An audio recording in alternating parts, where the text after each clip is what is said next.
زمزم کا پانی حضرت ابراہیم علیہ السلام اور حضرت حاجرہ علیہ السلام کے شیر خوار بیٹے حضرت اسماعیل علیہ السلام کی پیاس بجھانے کے بہانے اللہ تعالیٰ نے تقریباً 4000 سال قبل ایک معجزے کی صورت میں مکہ مکرمہ کے بے آب و گیا ریگستان میں جاری کیا، جو آج تک جاری ہے۔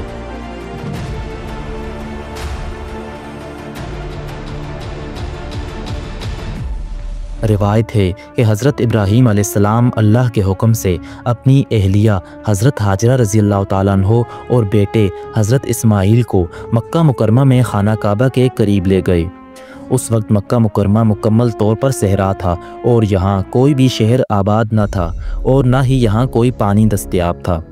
صحیح بخاری کی روایت کے مطابق حضرت ابراہیم علیہ السلام نے حضرت حاجرہ کو کچھ کھجوریں دیں اور کچھ پانی دیا اور صفا و مروہ کی پہاڑیوں کے درمیان اکیلا چھوڑ کر خود واپس لوٹ گئے، لیکن چند ہی دنوں میں ان کا کھانا پانی دونوں ختم ہو گیا اور حضرت اسماعیل کیونکہ بہت چھوٹے تھے پیاس برداشت نہ کر سکے اور پیاس کی وجہ سے رونے لگے۔ ان کی والدہ حضرت حاجرہ پانی کی تلاش میں ادھر ادھر بھاگنے لگیں اور ساتھ ہی اللہ تعالیٰ سے مدد کے لیے دعائیں بھی کرنے لگیں۔ پانی کی تلاش میں انہوں نے صفا اور مروہ کی پہاڑیوں کے درمیان 7 مرتبہ چکر لگائے۔ صحیح بخاری کی حدیث میں درج ہے کہ آپ کو کوہ مروہ پر حضرت جبرائیل علیہ السلام دکھے۔ بی بی حاجرہ جب حضرت اسماعیل علیہ السلام کے پاس پہنچیں تو وہ پیاس کی شدت سے پاؤں زمین پر مار رہے تھے۔ جب حضرت جبرائیل علیہ السلام نے بی بی حاجرہ سے ان کی شناخت پوچھی تو انہوں نے اپنی شناخت حضرت ابراہیم علیہ السلام کے بچے کی ماں کے طور پر کروائی۔ جبرائیل علیہ السلام نے سوال کیا کہ حضرت ابراہیم علیہ السلام نے آپ کو کس کے بھروسے پر یہاں اکیلا چھوڑ دیا؟ تو حاجرہ نے جواب دیا کہ انہوں نے اللہ پر بھروسہ کر کے ہمیں اس صحرا میں اکیلا چھوڑ دیا۔ بی بی حاجرہ نے دیکھا کہ اس جگہ سے پانی نکل رہا ہے جہاں حضرت اسماعیل علیہ السلام پاؤں مار رہے تھے۔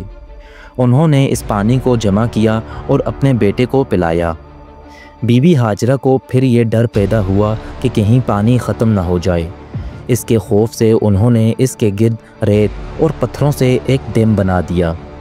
روایت ہے کہ جب حضرت ابراہیم علیہ السلام کی بیوی حضرت حاجرہ اور بیٹا حضرت اسماعیل علیہ السلام صحرا میں پیاسے اور بے یار و مددگار پڑے تھے تو اس پانی زمزم نے ان کی جان بچائی۔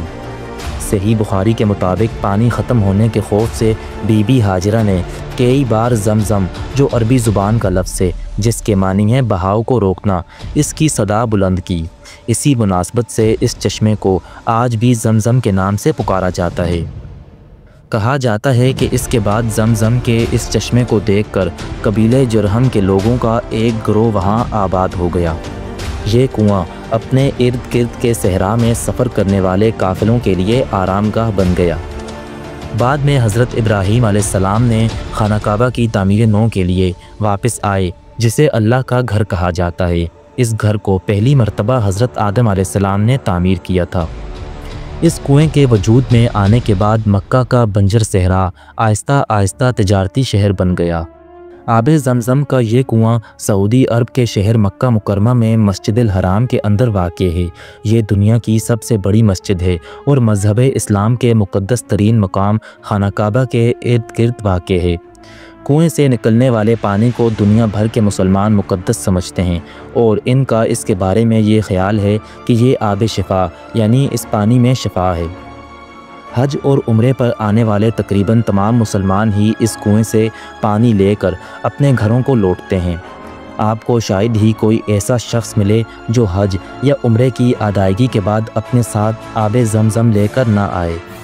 آب زمزم اور حج کے درمیان تاریخی تعلق بہت گہرا ہے۔ مسلمانوں کے لیے حج اسلام کا 5واں اور آخری ستون ہے۔ یہ رسومات حضرت حاجرہ اور آب زمزم کے کنویں کی کہانی سے جڑی ہوئی ہیں کیونکہ وہ ان کے تجربے کی نقل کرتی ہیں۔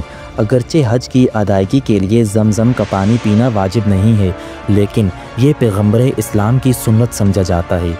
حجاج خانہ کعبہ کے گرد چکر لگانے کے بعد اور صفا اور مروہ کے پہاڑوں کے درمیان 7 چکر لگانے سے پہلے یہ پانی ضرور پیتے ہیں۔